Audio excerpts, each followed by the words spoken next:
Hello students आज हम लोग एक न्यू चैप्टर स्टार्ट कर रहे हैं क्लास 9th के हिस्ट्री का चैप्टर 1 द फ्रेंच रेवोल्यूशन। तो स्टूडेंट्स इस चैप्टर की जो स्टार्टिंग होती है वो कुछ बॉलीवुड या हॉलीवुड मूवीज़ की तरह है। जैसे आपने देखा होगा कुछ मूवीज़ में क्या होता है कि पहले फ्लैशबैक दिखाया जाता है कि आगे स्टोरी में क्या होने वाला है, एंड उसके बाद बची हुई मूवी में उस फ्लैशबैक के पीछे के रीजंस दिखाए जाते हैं कि वो हुआ क्यों। इसी तरह यहाँ पे एक इवेंट दिया है, इवेंट ऑफ 14 जुलाई 1789। अब ये जो इवेंट है ये फ्रेंच रेवोल्यूशन के एक फ्लैशबैक की तरह है। इस इवेंट में हम देखेंगे कि क्या क्या हुआ था और आगे आने वाले टॉपिक्स में हम देखेंगे कि इस इवेंट की होने की जो वजह थी वो क्या थी। स्टूडेंट्स इस इवेंट को बोला जाता है फ्रेंच रेवोल्यूशन का आउटब्रेक। मतलब फ्रेंच रेवोल्यूशन की जो स्टार्टिंग हुई थी मेनली वो यहीं से हुई थी। अब इसमें हुआ क्या था तो हम समझ लेते हैं। तो due to some circumstance the king had sent his troops towards the Paris city। अब फ्रेंच में उस समय बहुत क्रिटिकल कंडीशंस चल रही थी, बहुत सारी प्रॉब्लम्स चल रही थी। अब इन्हीं प्रॉब्लम्स की वजह से किंग को क्या करना पड़ा था, पेरिस सिटी की तरफ अपनी आर्मी को भेजना पड़ा था, अपनी मिलिट्री को भेजना पड़ा था। लेकिन but rumours spread between the people that the king commanded his army to kill the citizens. लेकिन लोगों के बीच में अफवाह क्या फैल गई कि किंग ने अपनी आर्मी को भेजा है लोगों को मारने के लिए, उनको जलाने के लिए, जिंदा जलाने के लिए। अब रूमर्स तो बहुत तेज फैलते हैं, तो ये पूरे शहर में फैल गया, पूरे शहर में हड़कंप मच गया।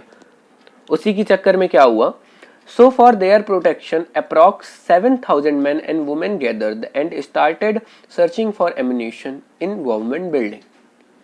अब अपने बचाव के लिए उन्होंने क्या किया, लगभग 7,000 मेन और वुमेन इकट्ठा हो गए एक जगह। अब उन्होंने क्या किया, अब उनको अपने बचाव के लिए चाहिए थे कुछ एम्यूनेशन, मतलब गोले बारूद, वेपन्स।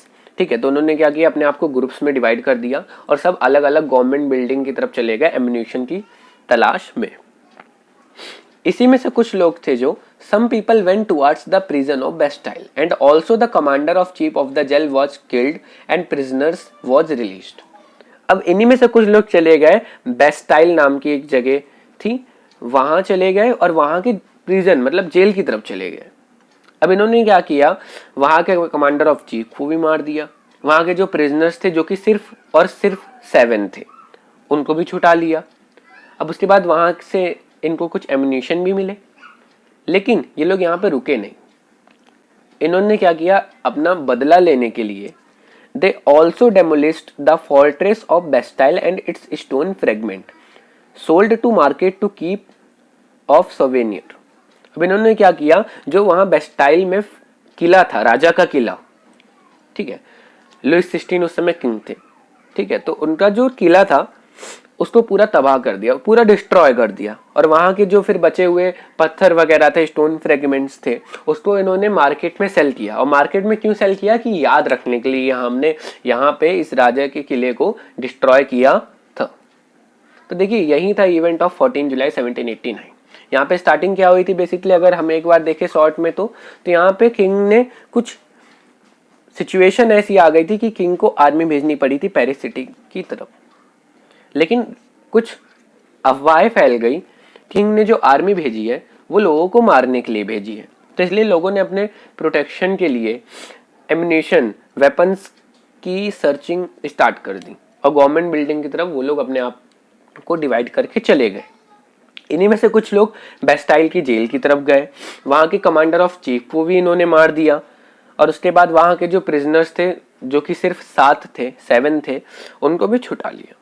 इन्होंने वहां बेस्टाइल का जो किला था उसको भी एकदम तबाह कर दिया, एकदम डिस्ट्रॉय कर दिया और वहां के जो स्ट्रो फ्रेगमेंट थे उनको बेचा गया मार्केट में।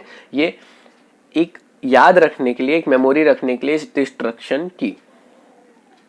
तो यहाँ पे मैं होप करता हूँ कि आपको ये इवेंट बहुत अच्छे से समझ आया होगा।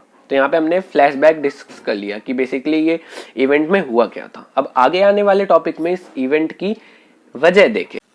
तो स्टूडेंट्स हमारा नेक्स्ट टॉपिक है French society during the late 18th century. मतलब फ्रेंच सोसाइटी 18th सेंचुरी के टाइम कैसी थी। तो उस टाइम जो फ्रांस के राजा थे उनका नाम था लुइस 16। अगर इनके बारे में हम थोड़ी सी और इन्फॉर्मेशन ले तो 1774 में ये वहाँ के राजा बने। ये बॉर्बन फैमिली से बिलोंग करते थे।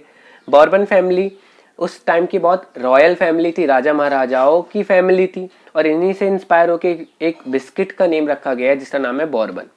जस्ट 20 ईयर्स की एज में लुइस 16 फ्रांस के राजा बने। इन्होंने ऑस्ट्रियन प्रिंसेस मैरी एंटोनियट से शादी की। और अगर हम बात करें मैरी एंटोनियट की, तो ये ऑस्ट्रिया की प्रिंसेस थी, ऑस्ट्रेलिया की नहीं। अब आप लोग कंफ्यूज मत होना, ऑस्ट्रिया और ऑस्ट्रेलिया दो अलग अलग कंट्रीज है, सेम नहीं। उसके अलावा जब लुइस 16 वहां के राजा बने तो इनको जो ट्रेजरी मिली थी, जो खजाना था इनका साम्राज्य का, वो एकदम खाली था, और उल्टा इनके ऊपर 2 लीवर्स ऑफ डेप्थ थी। लीवर उस टाइम की करेंसी हुआ करती थी फ्रांस की। अब रीजंस क्या था जो इनको खाली ट्रेजरी मिली थी, और ये बहुत इंपॉर्टेंट टॉपिक है स्टूडेंट, कभी कभी ये सीधा आ जाता है एग्जाम में कि क्या क्या रीजंस थे एम्प्टी ट्रेजरी के पीछे। तो सबसे पहला रीजन था due to long years of war their financial resources drained. अब बहुत सालों से उस समय फ्रांस वॉर कर रही थी अलग अलग कंट्रीज से, जिसमें ब्रिटेन मेनली सबसे बड़े एनिमी थे उनके।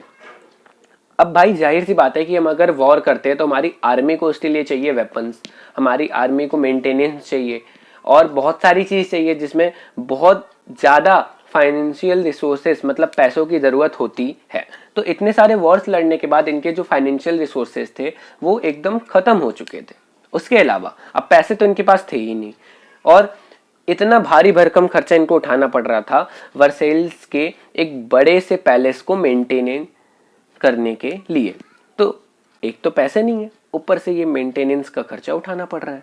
इसके अलावा इन्होंने 13 अमेरिकन कॉलोनीज को हेल्प किया इंडिपेंडेंस गेन करने के लिए अपने कॉमन एनिमी ब्रिटेन से। तो ब्रिटेन इनका कॉमन एनिमी था। अब ब्रिटेन से इन्होंने 13 अमेरिकन कॉलोनीज को आजाद कराया। अब आजाद कराया तो जाहिर सी बात है इन्होंने उनके अगेंस्ट वॉर लड़ी होगी, बहुत सारी चीज की होगी, अब उसमें भी बहुत सारे पैसे लगे होंगे। इसके अलावा इन्होंने जो लोन्स लिए थे वॉर्स के लिए और अलग अलग चीजों के लिए, उनका इनको इंटरेस्ट भी पे करना पड़ रहा था। अब पैसे है नहीं, ठीक है, इनके पास ट्रेजरी इनकी एम्प्टी पड़ी हुई है और इंटरेस्ट पे करना पड़ रहा है, तो इनकी हालत एक हिसाब से उस समय खराब थी।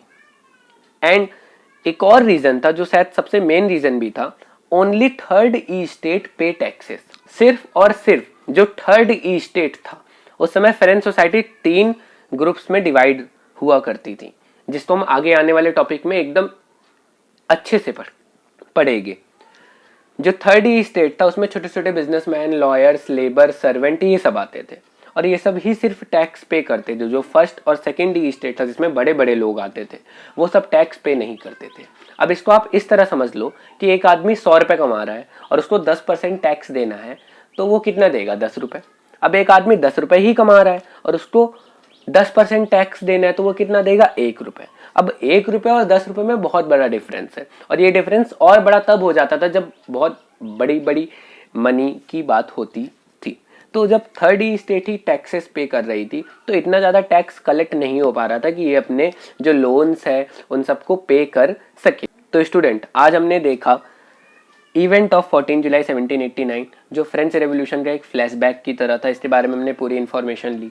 फिर हमने देखा फ्रेंच सोसाइटी कैसी थी 18th सेंचुरी के टाइम, लुइस 16 के बारे में थोड़ी सी इन्फॉर्मेशन ली। फिर लुइस 16 के बाद जो एम्प्टी ट्रेजरी थी उसके पीछे के क्या रीजंस थे। मैं होप करता हूँ कि आपको यहाँ तक वीडियो समझ आई होगी।